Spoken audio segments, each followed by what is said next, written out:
Parce que les questions des femmes est une question en Afrique. La femme n'est pas publique. La femme n'est pas publique.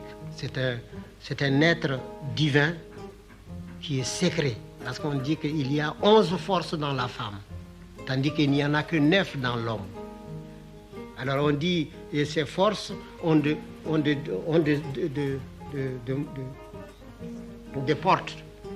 portes d'introduction.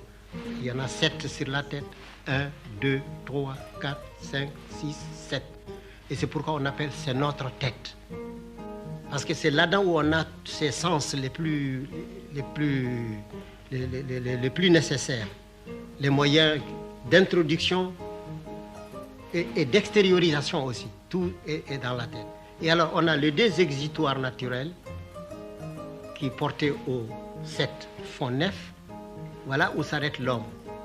Mais tandis que la femme, quand elle met au monde un enfant, c'est-à-dire elle cesse d'être une femme, elle devient une mère. Parce qu'on dit que la femme est une chose, la mère en est une autre. Alors, mais le privilège de la mère, c'est d'être femme et mère. Alors donc la force de la femme se trouve dans la mère parce que lorsqu'elle met au monde, elle a là encore 2 autres portes qui s'ouvrent.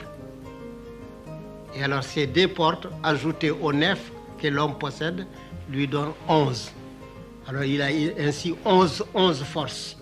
Il y a la pierre, le fer, le feu, l'eau, l'air et l'homme.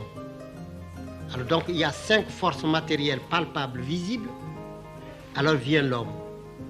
Alors il y a de l'autre côté de la main de l'homme, il y a 5 forces invisibles, mais dont on ne voit que les effets. Alors l'homme, il y a l'ivresse qui anéantit l'homme. Il y a le sommeil qui anéantit l'ivresse. Il y a le souci qui anéantit le sommeil.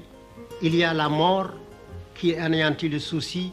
Et il y a la résurrection, c'est-à-dire la vie dans ce qu'on appelle l'autre monde, qui anéantit alors la mort. Parce que pour nous, la mort n'existe pas.